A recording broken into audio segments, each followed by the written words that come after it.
Vždycky jsem si myslel, že největší problém na Vintedu je to, že se věci neprodávají. Že je trh prostě přesycený. Ale čím víc času tam trávíte, tím víc vám dochází jedna věc. Problém nejsou věci. Problém jsou lidi. A to, co tam uvidíte, to prostě nevymyslíte. Začneme tím nejlepším. Lidi, co prodávají originály, které originál neviděli ani z letadla. A teď nemyslím nějaký povedený fake. Myslím věci, co vypadají, jako by je někdo koupil na tržnici za 200 a teď je vystaví za 3000 s popisem 100% originál, bez vad. Fascinující na tom je, že ti prodejci tomu často fakt věří. Nebo to hrají tak dobře, že po chvíli začnete pochybovat o vlastní příčetnosti.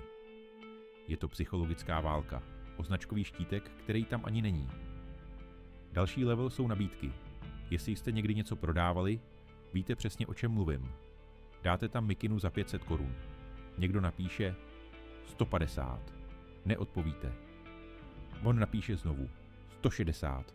Vysvětlíte mu, že to nedává smysl. Nedává to smysl. A on 161. Já přísahám, že tohle není vtip. Tohle se fakt děje. A nejlepší část, když to po týdnu vzdáte, řeknete si OK, beru 161, ten člověk už se nikdy neozve. Ghosting jako z učebnice. Pak je tu ta největší záhada. Věci, co mají obrovský zájem, ale nikdo je nekoupí. Máte tričko.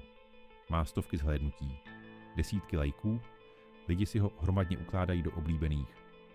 Říkáte si, super, tohle zmizí do hodiny. Jenže ne. Nikdo nic. Cena jde dolů. Pořád nic.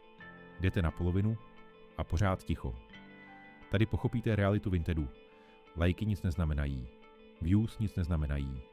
Je to jen digitální muzeum, na které se lidi chodí koukat, ale nikdo nechce platit vstupné. Můj oblíbený tip jsou vyzvídači. Ptají se na stav, na vady.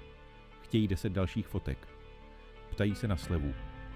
Vy všechno trpělivě pošlete a pak přijde ten moment. Buď totální ticho, nebo vám pošlou odkaz.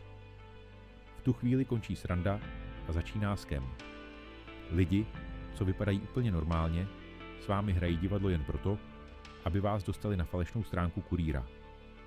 Pokud v tuhle chvíli nevíte, co děláte, tak jste skončili. Když se na to podíváte zpětně, dojde vám to. Vinted není marketplace. Je to obří sociální experiment. Je to místo, kde logika nefunguje.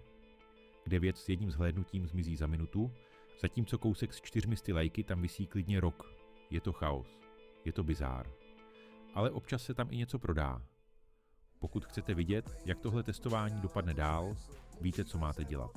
Dejte odběr, protože tohle je teprve začátek. Uvidíme se u dalšího dílu. Za světla i za tmy, hasl jede navždy.